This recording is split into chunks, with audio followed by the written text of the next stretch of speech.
어제에 이어서 다시 만나서 정말 반갑습니다. 여러분의 뜨거운 열정과 따뜻한 사랑과 교회를 보면 한눈에 다 알 수는 없지만 느끼는 게 있는데 과하지도 않고 덜하지도 않은 교회의 모습 보면서 각 사람의 목사님이 유시한 교회들의 열정과 절제된 기분을 느끼면서 이 시간 우리 하나님께서 우리 안에 크신 분으로 다시 한번 드러날 수 있는 시간이 되길 바랍니다. 오늘은 빈틈 있는 믿음이라는 제목으로 말씀을 나누겠습니다. 빈틈이 있다고요? 없다고요? 있다고요. 먼저 누가복음 7장 6절에서 9절에 있는 말씀을 저희 함께 읽어보겠습니다. 신약성경 누가복음 7장 6절부터 9절입니다. 성경이 있으신 분은 성경을 읽으시고 화면에 보이는 분은 화면으로 같이 읽겠습니다. 함께 읽겠습니다. 예수께서 함께 가실 때 이에 그 길이 멀지 아니하여 이 벗들을 보내어 가는데 주여 수고하시지 마옵소서. 내 집에 들어오심을 나는 감당치 못하겠나이다. 그러므로 내가 주께 나아가기로 감당치 못할 줄을 알았나이다. 말씀만 하사 내 하인을 낫게 하소서. 저도 나의 수하에 든 사람이요 제 아래에도 분병이 있으니 이더러 가라 하면 가고 저더러 오라 하면 오고 제 종으로 그것을 하라 하면 하나이다. 예수께서 들으시고 저를 기이히 여겨 돌이키사 저는 너희에게 이르시되 내가 너희에게 이르노니 이스라엘 중에서도 이만한 믿음을 만나지 못하리라 하시니라. 예수님이 백부장의 이야기를 듣고 기이히 여기셨다고 했는데요. 개정개혁 성경에는 놀랍게 여겨라고 나왔습니다. 기이히 여기다라는 말은 놀랬다는 말입니다. 예수님이 백부장 때문에 놀랐는데 그게 무엇 때문에 놀라셨습니까? 믿음 때문에 놀라셨습니다. 왜 놀라셨을까요? 이스라엘에서도 그만한 믿음을 발견하지 못했기 때문입니다. 사실 누가 더 예수님을 잘 믿어야 하는 거겠죠? 이스라엘이 잘 믿어야 했는데 이스라엘이 아닌 이방인이 놀라운 믿음을 가졌습니다. 이스라엘 누구보다도 큰 믿음을 지녔습니다. 그래서 예수님이 놀라셨습니다. 한 가지 이야기를 드리겠습니다. 캄보디아에 있는 이야기인데 한 어른에게 두 사위가 있었습니다. 한 사위의 이름은 군이었고 첫째는 군이고 둘째는 통이었습니다. 군과 통이라는 사위를 데리고 사원에 이제 예부를 데리고 배를 타고 작은 강가를 내려가고 있는데 가다 보니까 오리가 물 위에 둥둥 떠 있는 모습이 보였습니다. 그래서 장인이 사위들에게 물었습니다. 얘들아, 저 오리가 어떻게 물에 뜰 수 있느냐? 그랬더니 첫째 사위 분이 오리는 깃털이 있지 않습니까? 어떻게 물에 뜨지요? 라고 이야기했습니다. 둘째 사위는 원래 뜨게 태어났으니까 그렇죠. 가다 보니까 강가에서 거위들이 어제 어린 예배 드릴 때도 저 아기 오리 꽉꽉 노래 주셨던데 제가 어릴 때도 배웠던 노래인데 지금 거위들이 꽉꽉거리고 있었습니다. 저 거위들이 어떻게 이렇게 큰 소리를 낼 수 있을까라고 물어봤더니 첫째 사위 분이 목이 길지 않습니까? 그러니까 목소리가 크지요. 둘째 사위 통은 목소리가 크게 태어났으니까 그렇죠. 라고 대답했습니다. 또 가다 보니까 대나무가 강가에 빽빽하게 자라고 있었습니다. 자, 그럼 저 대나무는 어떻게 이 단단한 땅을 뚫고 올라온 것이냐? 분이 이야기했습니다. 대나무는 딱딱하고 끝이 뾰족하지 않습니까? 강이고. 그러니까 땅을 충분히 뚫고 올라오죠. 성은 뭐라고 했을까요?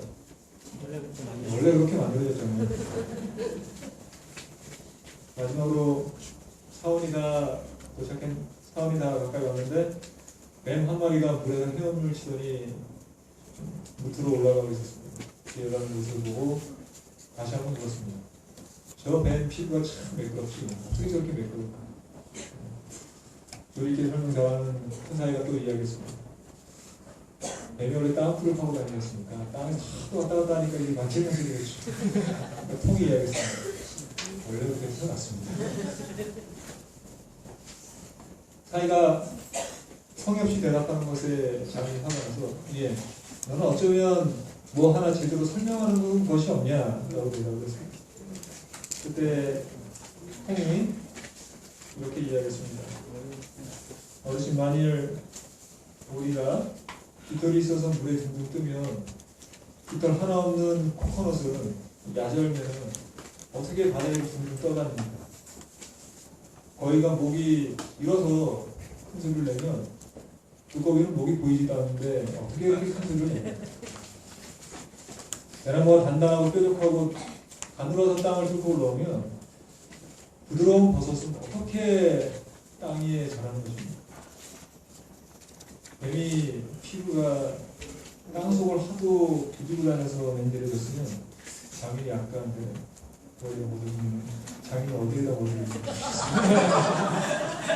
그리고는 파도 숲에서 도망치듯이 사원으로 뛰어갔다고 합니다. 대답은 누가 더 잘했습니까? 첫째가 더 잘한 것 같죠? 누가 더 진실에 가깝습니까? 네, 둘째가 더 진실에 가깝죠. 말 잘한다고 다 맞는 건 아니죠. 모르는 것 같은 둘째가 사실은 사물을 더 잘 깨뚫고 있었습니다. 우리가 잘 아는 이 플라톤의 대화에 보면 플라톤의 스승이 소크라테스인데 이런 이야기가 나옵니다.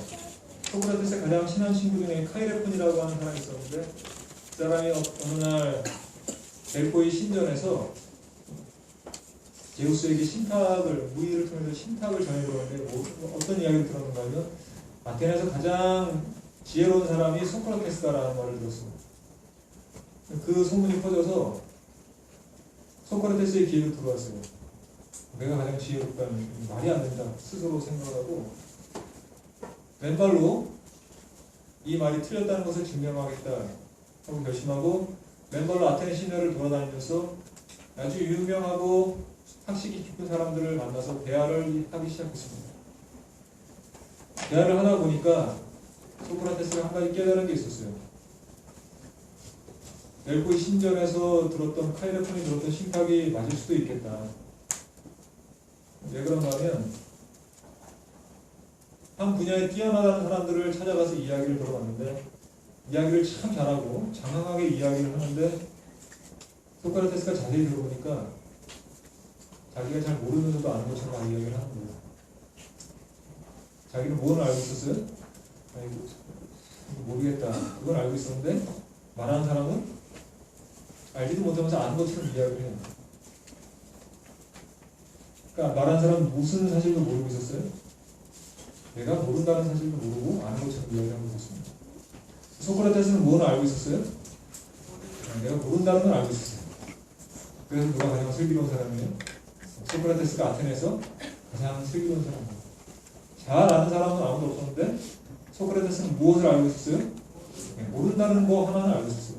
다른 사람들은 그것도 몰랐어요. 그래서 아테네에서 가장 훌륭한 사람이 소크라테스라는 그런 신탁이 있었다는 말이 있습니다. 소크라테스가 너 자신을 알라라는 말을 유명한 말을 했는데 이게 무슨 말인가 하면 네 자신이 아무것도 모른다고 하는 그 사실 하나는 알고 있어라 하고 말하는 역설적인 표현이라고 했죠. 델포이 신전에 이 말이 기록되어 있었다는 겁니다. 병명에. 하나 더 그림으로 생각을 해보겠습니다. 이게 파란 게 바탕이 파랗다고 생각하시고 이게 파란 곳이 바다입니다.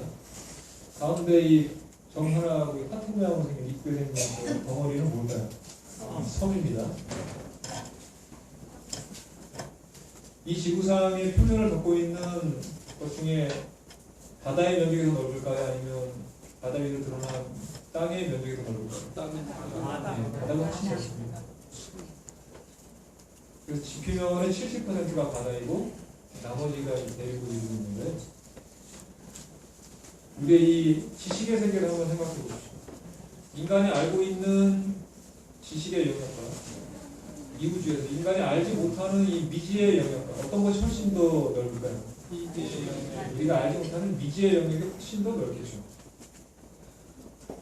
그래서 비유를 들자면 이 바다는 무지라고 생각을 하시고, 이 땅은 또는 섬은 지식의 영역, 인간이 가진 지식의 영역이라고 생각을 합시다. 여기는 섬이 두 개가 있는데, 땅덩어리가 클수록 해안선의 길이가 길까요? 짧을까요? 땅덩어리가 클수록 해안선의 길이는 길어지죠. 땅덩어리가 작으면 해안선의 길이도 짧습니다. 똑같습니다. 사람이 아는 게 많으면 무지에 대한 인식이 어떻게 될까요? 모르는 것에 대한 인식이 더 커집니다. 아는 것이 별로 없으면 무엇도 잘 몰라요? 모르는 것에 대해서 바다 접한다. 무지에 대한 나의 접촉에 대해서도 깊이가 깊지 않습니다. 그러나 땅덩어리가 넓으면 해안선이 길어지는 것처럼 사람이 배우면 배울수록 무엇에 대해서 많이 의식을 하기 시작해요? 모르는 것에 대해서 많이 의식을 합니다. 그래서 박사님들한테 물어보면 얘기를 잘 안 하시죠. 여러분이 뭔가를 확실한 답을 얻고 싶으면 어디를 가야 돼요? 전쟁이를 찾아가야 돼요. 아니면 사기꾼을 찾아가야지. 공부 많이 하는 사람들에게 뭘 물어보면 제대로 대답을 안 하니까 그런 거 같습니다. 그럴 것이라고 사료됩니다. 생각대로 칩니다. 수중을 정확하게 얘기를 안 합니다. 왜냐하면 모르는 것이 점점 느껴지기 때문에 그렇습니다. 사람 배울수록 겸손해집니다. 그렇게 돼야 하는 것이기도 하지만 그렇게 될 수밖에 없습니다.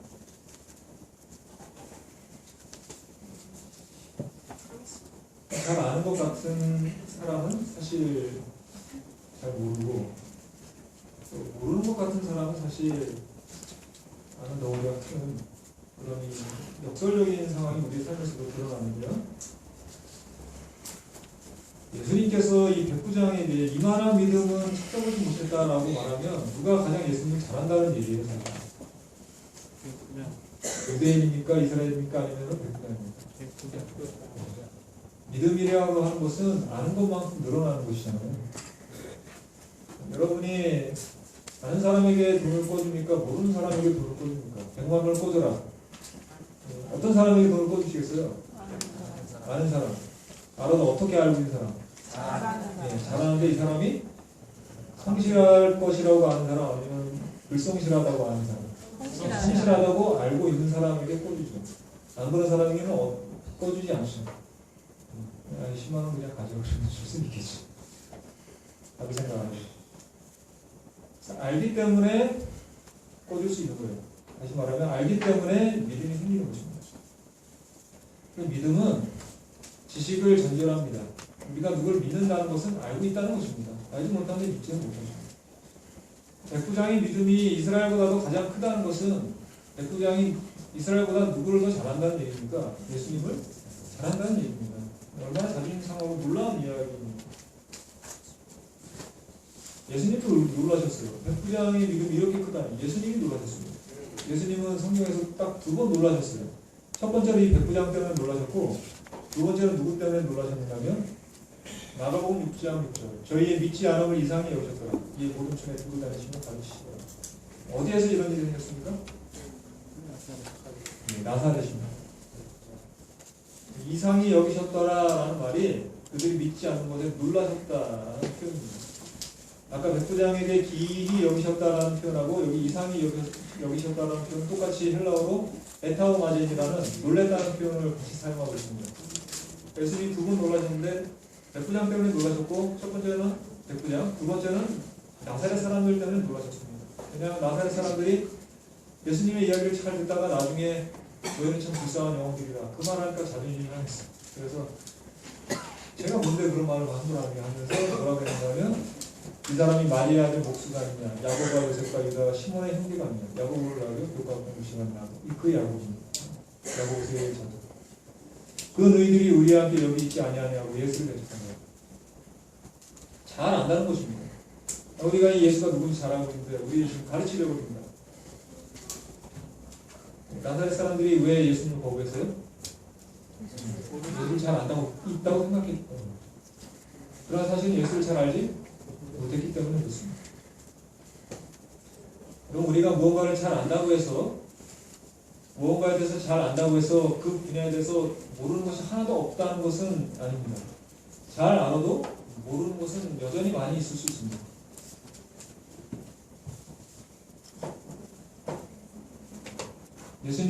백부장은 예수님을 어떻게 대하셨는가 하면 자세히 보시면 예수님이 이제 백부장의 하인이 병이 들어서 죽게 되었다고 백부장의 친구들이 유대인들과 백부장과 친해진 유대인들이 예수님을 데리러 오려고 했는데 예수님이 가시려고 했어요.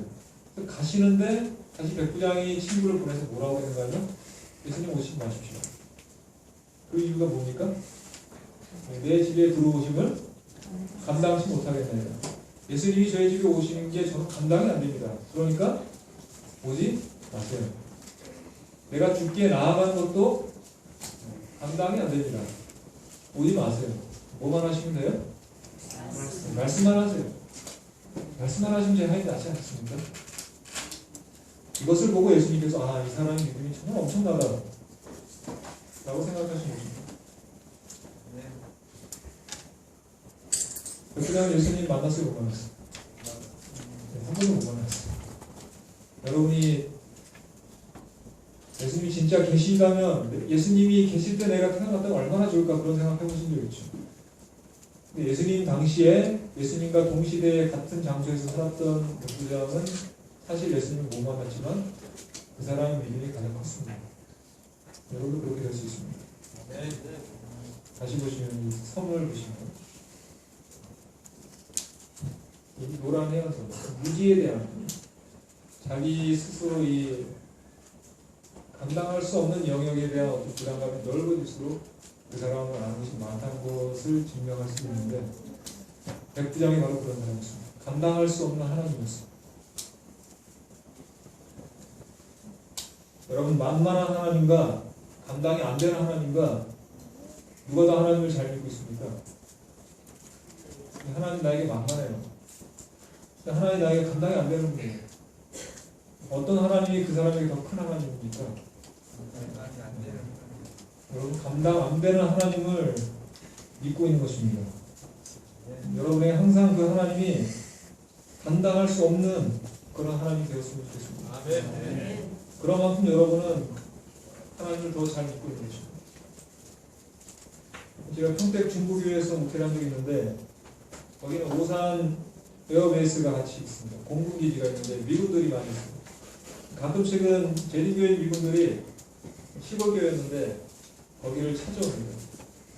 한 친구가 열심히 있어서 부대에서 안식일 교인들을 자꾸 데려와서 엄청난 소그룹이 한때 발전한 적도 있었습니다.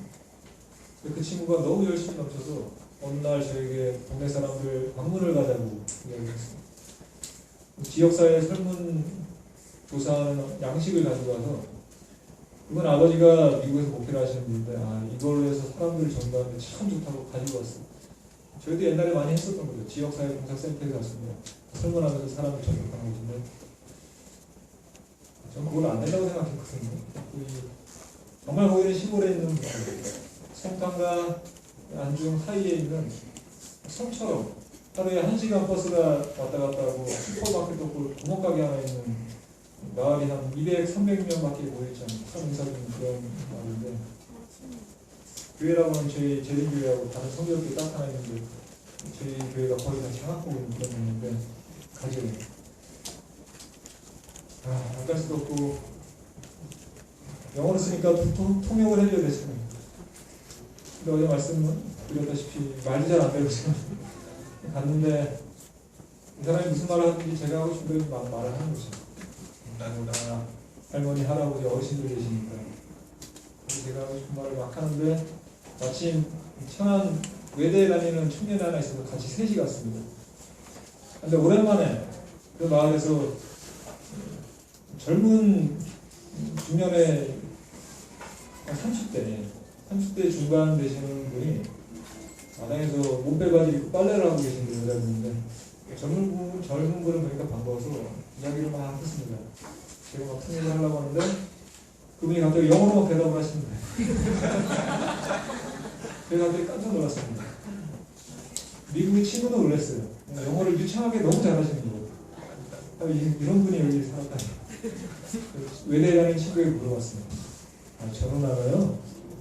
미주리 주립대학에서 공부하다가 지금 휴학해서 잠깐 한국에 왔어요. 저희가 갑자기 감당이 안 돼서 말을 잘 못하고 얼버무리고 왔어요. 저희보다 실력이 뛰어난 사람, 탁월한 사람을 갑자기 만나면 어떤 느낌이 드십니까? 두렵지. 거의 나서 주눅이 들죠? 완전히 위축돼가지고 다들 또 옵시다고 하는데 우리가 상대가 안 되는 존재를 만나면 느끼는 게 두려움이 느껴집니다. 이사야가 하늘에서 성수의 모습을 볼 때 천사가 6개 날개로 머리끝부터 발끝까지 다 가지고 하나님 앞에 서 있는 모습을 보고는 깜짝 놀랐습니다. 그리고 뭐라고 고백했습니까? 하루가 나요? 망하게 되었도다. 나는 입술이 부정한 사람인데 이 부정한 죄인이 하나님 앞에 하나님을 봤다. 정말 우리 이 죄인이 진짜 하나님을 보게 되면 두려움을 느낍니다. 난 죽을 수밖에 없는 존재라는 그 사실을 인식하는 어떤 두려움을 느낍니다. 베드로도 그랬습니다. 예수님 말씀을 따라 그물을 던졌더니 찢어지게 고기가 잡히는 모습을 보고 예수님이 다시 보였어요. 그전엔 파트타임 제자였는데 이제 전업 제자가 바뀌었죠. 오울타임, 풀타임으로. 무릎을 꿇고 베드로가 예수님이 뭐라고 하냐면 주여 나를 떠나소서 나는 죄인입니다. 같이 있을 수 없다는 어떤 이 두려움을 느낍니다. 죄인인 것을 발견할 때 하나님의 존재를 발견할 때 감당할 수 없는 어떤 그 존재를 발견할 때 우리 두려움을 느낍니다. 누가 이런 감당할 수 없는 두려움을 예수님에게 느끼고 있었습니까? 처음에? 백부장이 성경도 모르고 그리스도인의 이 유대인들의 이 신앙을 잘 모르는 백부장이 예수님 만나본 적도 없는데 감당할 수 없는 일을 생각하고 오지 말라고 했습니다. 이 백부장은 십계명을 이미 통달한 사람입니다. 몇째 계명일까요? 둘째 계명. 너를 위하여 새긴 우상을 만들지 말고 또 이로 하늘에 있는 것이나 아래에 땅에 있는 것이나 땅 아래 물속에 있는 것을 아무 형상이든지 만들지 말고 그것들에게 절하지 말고 그것들을 숨기지 말고. 하나님 왜 이런 것을 만들지 말라고 했죠? 그것들하고는 비교가 안 되는 겁니다. 하나님은 어떤 형상을 만들어서 그 형상 안에 그분을 넣어둘 수가 없는 분입니다. 어떤 모양으로도 그분을 완전하게 드러낼 수 없는 그런 존재이시기 때문에 이 우주에는 무엇으로도 하나님을 표현하지 말라고 본인이 직접 말씀하신 것입니다. 나는 그런 존재가 아니다. 나는 어떤 형상으로 만들어서 그 앞에 내가 경배해야 되는 그런 존재가 아니다. 나는 어디에든지 있고 어디서든지 너희를 알고 무엇이든지 다 알고 있는 어디를 가도 너희와 함께 있는 그런 존재다. 가지고 다닐 때 잃어버려서 너희가 떨어지는 그런 존재가 아니다. 대단한 하나님이죠. 근데 사람이 어리석어지면 무엇도 무서워하지 않으십니까? 우리나라 도깨비가 많아요. 귀신이 많은데 빗자루 귀신, 몽갈 귀신 무슨 귀신이 있어요? 달걀 귀신이 있어요. 달걀은 뭐 해야 되는 거예요? 깨서 후라이 햄버거 되는데 사람의 마음이 약해지고 어리석어지면 이런 것도 무서워합니다. 예전에 저희 큰어머니가 한번 우울증에 걸리셨을 때 진짜 집안에 있는 빗자루 보고도 무서워했다고 했습니다. 사람이 마음이 약해지면 벽에 다 무서워지는데 그런데 이 백부장이 감당할 수 없는 하나님을 만난 것입니다. 얼마나 놀라운 믿음을 가졌습니까? 더 놀라운 것은 그가 예수님을 한 번도 못 봤다는 것입니다. 시대성경 315쪽에서는 그는 구주를 보지 못했으나 그가 들은 소식은 그의 믿음을 북돋워 주었다고 했습니다. 소식만을 들었는데 예수의 존재에 대한 소식만을 들었는데 믿음이 생겼어요. 놀라운 것은 유대인들이 형식적이었음에도 불구하고 이 로마에는 유대인들의 종교가 자신의 종교를 우수하다고 확신합니다. 자, 그 당시 유대인들이 하나님 믿는 방식은 매우 형편없었습니다. 하나님 드러내지 않고 자기 자신들의 의만 드러내는 그런 사람들이었는데, 그런 종교에서도 진리를 발견했어요, 이 백부장이. 그러니까 여러분 어떤 신앙을 하든지 어떤 교회가 어떻든 기간에 교인이 있어야 하고 우리가 전해야 하고 전하면 들을 사람은 듣는 것입니다. 백부장이 왜 예수님에 대해서 듣게 됐을까요? 백부장이면 그 당시 유대의 마을을 치안을 담당하는 그런 사람 아닙니까? 그 밑에는 병사가 100명이 있고 100명을 다스리는 백부장, 중대장 같은 사람인데 동네에서 막 돌아다니 보니까 예수가 뭐 시끄럽다더라, 유명하다더라, 사람들을 끌고 다닌다더라, 누군지 알아봐라. 그 아들이 조사해 왔겠죠. 첩보를 입수했습니다. 첩보를 들은 것입니다. 그에게 이미 보고된 바대로 그리스도의 교훈 가운데서 그는 영혼의 필요를 채워주는 것을 보고를 듣다가, 자, 잘 생각해보세요. 이 사람이 설교를 들은 것이 아니라 뭘 들었어요? 보고를 듣다가 뭘 느꼈어요? 영혼의 필요를 채워주는 것을 느꼈습니다. 그러나 그는 예수 앞에 나가게 무가치함을 느끼고, 대단하죠. 보고 하나 듣고 예수가 어떤 분인가를 느끼고 나는 그 앞에 나갈 수 없는 그런 존재밖에 안 되는 거야. 이런 분이 지금 이 땅에 오셨구나 하는 것을 느꼈습니다.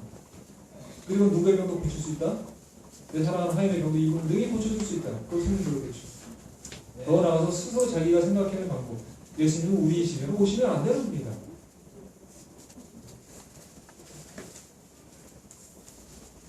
문산에서 목회를 했다고 했는데, 문산에서 목회를 다 하시면 문산에 홍수가 나서 동네가 쏙 잠기버리고 있어요. 문산의 가운데가 정치처럼 온폭 파이고 사방으로 한 바퀴를 문산천에 휘잉 두르고 내려가는 곳인데 뚫기 하나 터졌어요. 다리 공사로. 문산이 다 잠겼는데 저희 집도 잠겼습니다. 피아노 건반 바로 아래까지 잠겼는데 트라우마가 생겼어요. 무슨 트라우마야? 뭐만 봐도 빗소리만 들으면 다른데 어디 있을 사람이 괜찮을까? 괜히 걱정. 어디 툭 떠지지 않았을까? 물만 보면 막 의로져요. 그 막 물이 넘치는데 어디에든 물이에요. 거기에 뭐가 제일 귀하냐고요? 물. 무슨 물? 마실 물이 없어. 물이 막 넘치는데 마실 물이 없어. 구호 글자를 나눌 때 생수를 다 넣어서 준대요. 수돗물 마시면 안 돼요. 병균이가 없기 때문에 마시지 못합니다. 비니빈 부익부라고 그러죠. 넘치지만 부족할 수 있고 부족하지만 넘칠 수가 있는데 유대인들은 넘치는 가운데 부족했지만 이 백부장은 부족한 가운데 넘치는 사람인 것 같습니다. 그가 들은 이 말씀 한 조각 한 조각을 귀하게 받아들였을 때 그것이 자기 삶을 넘치게 만들었습니다. 성경이 뭐라고요? 제가 어제 말씀드렸죠. 성경은 우리에게 영생을 줍니다. 영생을 얻기 위해서 우리가 이것을 성경인데 영생을 준다는 성경은 누구에 대해서 증거합니까? 곧 내게 대해 증거하는 것이로다. 예수님에 대해서 증거하는 것입니다. 그런데 성경을 보고 말씀을 보면 누구를 발견해야 된다고요? 예수 그리스도를 발견해야 됩니다. 성경 잘못 읽으면 어떻게 되는가 하면 이렇게 됩니다. 19세기 미국에서는 남자들이 수염을 길게 하는 41가지 이유가 성경에 나타나다고 믿었어요. 지금 다 수염 안 치시. 그 당시에 수염을 기르는데 왜 남자들이 수염을 길러야 하는가? 성경에 나와 있대요. 마태복음 10장 30절에 너에게 머리털까지 다 세심하게 하라. 이 말이 무슨 뜻입니까? 하나님께서 우리를 그만큼 세심하게 사랑해서 관심 있게 우리를 보살펴 주신다는 건 얼마나 놀라운 복음입니까? 이 복음을 어떻게 해석할 수 있어요?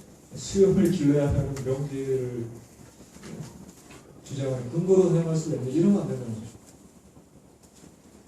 하나님이 머리털을 세신데 어떻게 그걸 자르냐 그런 얘기. 이렇게 하면 누구를 발견하기 어렵습니까? 예수를 증거하고 있는 성경에서도 예수를 발견하지 못하는 거죠. 예언의 신도 마찬가지입니다. 엘레나에서는 남녀들이 성경에 거의 관심을 주지 않기 때문에 주께서 보다 작은 빛을 주셔서 큰 빛으로 인도하시고자 하셨다고 했어요.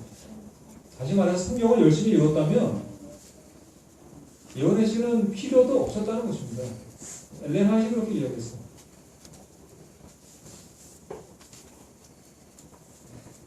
본인도 이 증언은 예언의 신입니다. 새로운 빛을 주고자 하는 게 아니라 이미 계시된 영광의 진리를 마음에 생생하게 부각시키기 위해 그 목적이 있다. 성경의 목적을 잘 실현시키기 위해서 그 뜻을 잘 이해하도록 예언의 힘이 주어졌다고 합니다. 잘못 읽으면 그것 갖고 우리가 싸우게 되죠. 그런 일이 꽤 많았어요. 매일 드리는 제사가 무엇을 상징하느냐 그것 갖고 싸웠는데 시간도 다 됐고 이것은 이제 오후에 예언의 신의 구체적인 내용들 정보들 엘레나 세녀와의 내용들 등등은 이국호 목사님께서 오후에 알려줄 것입니다. 거기 보시고요. 중대한 문제가 아닌데 성경의 해석 가지고 엘레나의 주장을 자기 힘입어서 자기의 주장을 옳다고 정당시키려고 하는 그런 일이 있었는데 엘레나에서 뭐라고 얘기하냐면 하나님의 계명과 예수 그리스도의 증거에 대해서 백성들이 참된 즉 증거하는 것이 제일 중요하다고 이야기를 했습니다. 벽난로에 뭐 사진하고 막 놓지 말라 엘레나씨 얘기했더니 요즘도 뭐 난로에 뭐 장식돼서는 안 된다 그렇게 얘기하는데 아니라는 것입니다. 그 당시에 이게 사치품이었기 때문에 사치하지 말고 나를 도와주라는 의미로 사용했는데 시대가 바뀐 이 시대에 그 메시지를 기억하지만 적용을 다룰 수가 있다는 것이죠. 한 가지 그대들의 시각에는 계란을 놓지 말 것이라. 어떻게 이해해야 할까요? 계란을 드시지 않습니까? 유정란을 드시죠. 엘레나시 이야기했습니다. 그런데 또 이렇게도 말했습니다. 나는 우유와 계란을 그대의 음식에 포함시켜야 한다고 말한다. 우유와 계란이 현재 배제할 수 없는 것들이면 그것을 제외하라는 교훈을 가르치는 것이다. 엘레나시 두 가지 흥반되는 이야기를 많이 했습니다. 어떻게 해석해야 할까요? 이건 하나의 명제로 교리를 생각한 문제가 되는데 그대들의 식탁에 계란을 놓지 말 것이다 라고 할 때 그 기별이 누구에게 주어진 것인가 하면 어떤 가정이 있었는데 그 집에는 매 식탁마다 고기가 나오고 계란이 항상 넘칩니다. 거기 아이들이 있는데 고기 먹고 계란 막 여러 개씩 막 하루에 몇 개씩 먹이고 하니까 아이들이 이 성정이 아주 안 좋아졌어요. 양극해지고 동물적인 성격으로 바뀌어가니까 그 집의 이야기는 너희 집은 계란을 식탁에 놓치면 안 되겠다. 그러나 그 반면에 이 계란을 안 먹겠다고 결심하고 안 먹어서 영양실조 걸리는 사람이었어요. 저도 거의 비슷한 상황이네요. 엘레나는 그런 집을 보고 뭐라고 했어요? 이 딱한 인간아, 나는 우유와 계란을 그대로 포함시켜야 한다고 합니다. 엘레나는 상당히 균형진 분이었습니다. 먹는 것 갖고 교리화시키지 않았어요. 균형지게 건강을 유지할 수 있도록 하는 것이 그의 목표였습니다. 네. 은혜 뜻을 잘 이해하면 하나님 우리를 얼마나 사랑하시는지 레이에는 우리 마찬가지입니다. 우리를 위해서 사랑하신 하나님의 표현이라고 생각하면 되는 것입니다. 잘못 이해하면 이거 가지고 사람을 정리하게 되는 것입니다.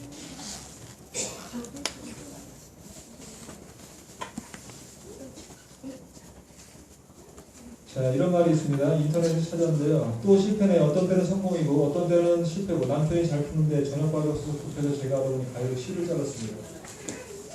뭔지 아십니까? 댓글에 여기 어쩔 때는 잘 풀리고 어쩔 때는 안 돼서 가위로 싹둑 켜버립니다. 저랑 같은 인물이 많습니다. 저도 싹둑 가위질합니다. 속이 터집니다. 이따가 뭘까요? 쌀풀. 저도 이거 10번 자르면 두세 번밖에 성공을 못해요. 아직도 모르겠어요. 어딜 잘 뜯으면 한 번에 뜯어지는데 잘못 뜯으면 장기 쓰고 꽂습니다.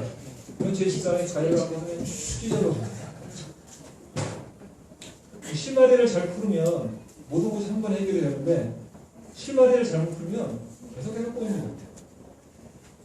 제자들이 실마리를 잘못 풀었기 때문에 예수 그리스도와 함께 3년 반 동안 생활하면서도 예수님이 하나님의 아들이라는 걸 겨우 나중에 알았고 죽으셨다 부활하셔야 되는 분인 줄은 나중까지 몰랐어요. 엠마오 가다가 그때 깨달았어요. 그래서 이 사람들이 그때 마음이 어떻게 됐어요? 뜨거워졌습니다. 읽어볼까요? 누가복음 24장 30절. 저희가 서로 말하되 그래서 우리에게 말씀하시고 우리에게 성령을 풀어주실 때에 우리 쪽에서 마음이 뜨겁지 아니하려냐. 예수님이 어떤 말씀하셨습니까? 그 이야기가 자기에 관한 이야기를 하셨어요. 메시아에 관한 이야기를 잘 풀어주니까 마음이 뜨거워졌습니다. 성경은 무엇에 관한 책이라고요? 성경은 누구에 관한 책입니다. 뭐 테라 마라가 아니라 예수 그리스도를 드러내는 책입니다. 근데 계시록을 볼 때도 마찬가지입니다. 계시록은 사실 어떤 책입니까? 계시록하면 뭐가 생각나세요? 666? 교회 전에 666 나와서 바로 갔습니다. 그런 게 중요한 게 아니에요. 짐승의 피, 야곱의 알라. 요한계시록 1장 1절은 뭐라고 말하고 있습니까? 예수 그리스도의 계시록에서 계시록 잘 보면 누가 드러납니까? 예수님 발견됩니다. 예수 그리스도의 증거가 나타나서 마지막 때 될 일을 보여주십시오. 요한이 다 읽고 나서 뭐라고 대답했어요? 이것들을 증거하시니 가라사대 내가 진실로 속히오리라 하시는 아멘. 우리 예수의 오셨어. 밤모섬에 혼자 남아서 교회 가다 죽어가는 것 같은 희망이 없는 그 시대에 요한이 계시를 받고 나서 용기가 나서 누구를 다시 찾아요? 아멘 주 예수를 다시 오셔. 계시록의 핵심 진리가 뭡니까? 마지막 때에 이는 그의 심판하실 시간이 이르렀으니 하늘과 땅과 바다와 물들의 권한을 만드신 걸 경배하라. 그 분에 대해서 초점을 맞추게 하는 것이 계시록입니다. 이분이야말로 우리가 섬기고 능히 믿을 만한 분이라는 사실을 확인하는 책이 계시록입니다. 예언의 책은 마지막 때에 이 예수 그리스도 우리가 더 잘 알도록 빛을 비춰주기 위해서 우리에게 전한 책입니다. 열심히 읽으면 우리에게 성령의 열매가 나타나게 되십니다. 성령이 감동하여서 주신 이 기도를 드리면 성령의 열매인 사랑과 희락과 합평과 우의 참음과 자비와 양론과 충성과 오늘 절제가 그리스도의 향기가 우리에게서 나타날 것입니다. 오늘 오후에 이건 교수님의 말씀대로 나오는 거 열심히 듣시고 그 말씀을 읽으면 읽을수록 우리 안에서 예수 그리스도의 향기가 나타나고 사람들을 그리스도로 이끌 수 있는 그렇게 우리 삶이 변화될 수 있는 모두가 되길 바라면서 말씀드리겠습니다.